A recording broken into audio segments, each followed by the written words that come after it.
So we're going to do a new little segment here called, we're going to call it Questions for Ron, very generic. But I've come up with a few things just to pry a little bit deeper into Ron and get some more information from him. So we're going to run through this, and if any of you guys out there want to have some questions for us, let us know in the comments, and we'll do our best to answer those. So my first question here for Ron is, what is your favorite book? What's a book that you can read front to back and then put it down and then just come right back to it? Everybody that's took any of my college classes knows the answer to this one. Because I've said this about 6 million times. Lonesome Dove. I've read the book cover to cover 7 times. And they asked me, why don't you read the book 7 times? Didn't you get it the first time? Yeah, I got it the first time and I liked it. So I read it again. I've read bits and pieces of it, I don't know, probably another 10 or 15 times. It's the most compelling story I've ever come across. And when I was introduced to Lonesome Dove, I was not a cowboy reader. I didn't like westerns. I'd read a few and they were okay. And I mean, but I was not like my father, who read every Louis L'Amour book ever written twice. I wasn't that way at all. As a matter of fact, I was reluctant to read it because it was a western. And after I read it, it was the masterpiece, I think, of literature. And anybody, you don't have to like cowboys, you don't have to like westerns, you don't have to like any of that stuff. If you read that book, it is a masterpiece. I had one student that came up to me in high school when I tried to teach it a couple of times in high school, and he said, I can't read a book. That book's too thick. And I went, no, son, that book is not thick enough. Yeah. That book needs more. It could be another equal length of pages, and I would be impressed by it. And Larry McMurtry is not my favorite writer, but that is my favorite book. He also gets credit for writing my least favorite book, I think, which is Streets of Laredo, I think is what it is. It's another one where he basically goes back and trashes all the characters that he created in Lonesome Dove. And all that did was piss me off. But I can't recommend a book higher. It's not one of those where I have several favorite books. It is my favorite book by a mile. Without a doubt. All right. So I guess just a follow-up to that, is there anything that you feel that the TV series is missing from the books, did they do a fairly good job? They did a great job, but there were parts that were left out. I mean, I imagine it's an 8-hour miniseries. Right. It would have taken probably 12 to 20 hours to get the whole thing in there down pat. But the character of Will Barger doesn't make it into the miniseries at all. And he was his little short section in the book was an interesting section. It's where you get the Gus, where he translates the Latin sign. Right. The Gus has never met a guy that could actually translate Latin before. Right. All right, that's a good segue into what's your favorite movie? Is there a movie kind of along the same lines, that you could watch? It comes on, you stop down and watch it, and just over and over. Yeah, unlike the book where I have just an absolute dead level favorite, movies I've probably got a bunch. Yeah. There's Field of Dreams comes on, I'm locked. I'm in that movie. I'm going to sit there and watch it as long as I can until somebody comes in and changes the channel or makes me not watch it anymore. I'm just about as bad with Braveheart. I will watch it anytime it comes on. Those two never fail to hook me in for a little while. And there's several others that I can't think of right offhand that I know that I've been told, why are you watching that again? Which and it's the same answer. I mean, I like pizza. I didn't quit after the first slice. It's whatever entertains me at the time. And my movies do move through time. What movies have, become a new one.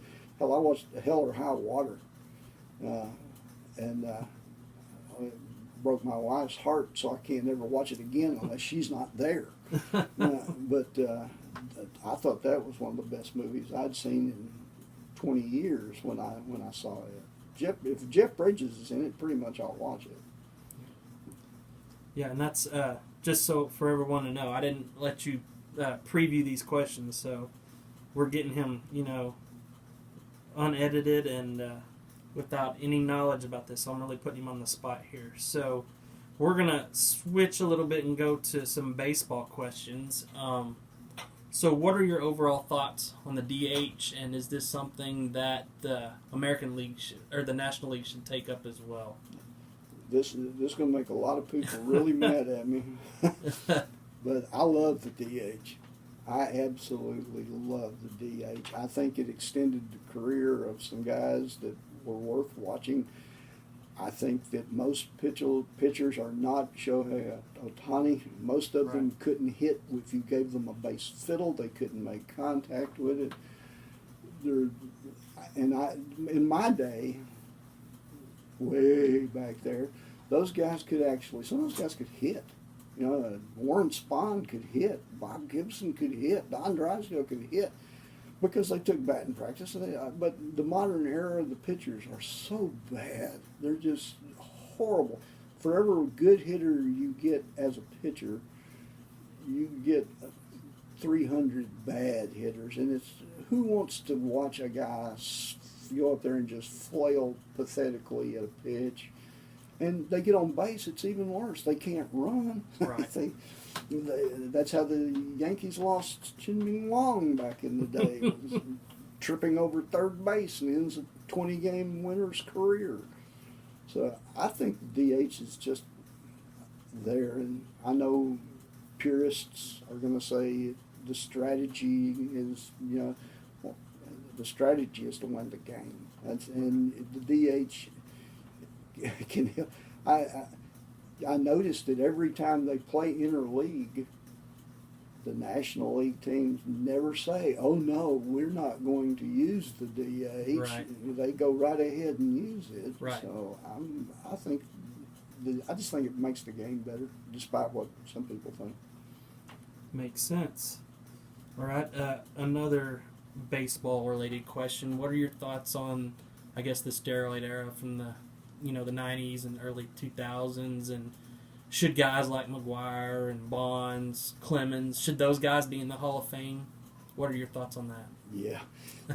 I know it's tough. Yeah, I don't like most of those guys. Yeah. But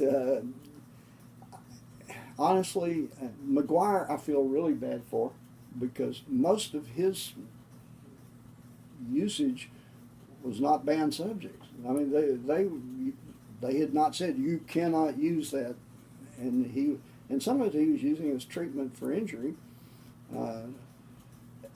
but his other statistics may not really make him a Hall of Fame player anyway, other than those big home run years Right. he had, him and Sosa. I've got friends who say, if you weren't using steroids, you weren't trying. Right. in that time period, and it doesn't make you a good hitter. You can't shoot a batter full of steroids and make him a 400 hitter. Right. You can just make him a stronger individual. Right. But even then, he still has to participate and exercise and build his body strength up. I think it's hard to keep guys like Rafael Palmeiro, 3,000 hits. That's kind of an automatic in the Hall of Fame, and I'm pretty sure that those 3,000 hits were acquired legitimately. And even if he used some steroids, it would have been later in his career.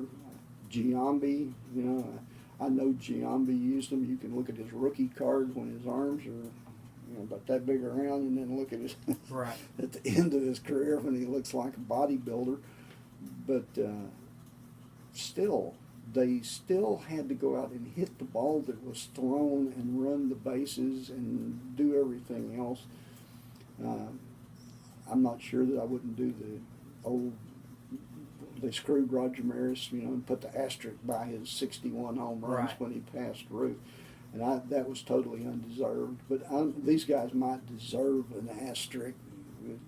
So they were confirmed users of steroids when they set some of these records. Right. But baseball records are, they're not the holy grail anyway. I mean, Mickey Mantle played in Yankee Stadium. Center field was 461 feet. Right. You hit a 461-foot home run today, and they've got you all over StatCast and everything else, and it's like Mantle hits the ball 460 feet and he flies out. Right. Take him and put him in Texas down there. That's a home run machine down there. Mantle would hit 1,000 home runs playing in Texas. Right. Hurt and drunk, he'd hit 1,000 home runs. So the records are not like, it's not like everybody has the exact same criteria to be measured by already. So I don't know if we want to call it the steroid era or what, but I think those guys are deserving. Roger Clemens, I can't stand him, but he needs to be in the Hall of Fame. Right. Barry Bonds, not a fan, but he was he was a great fielder and a great. Didn't like him either, but he's still a Hall of Fame player. I would agree.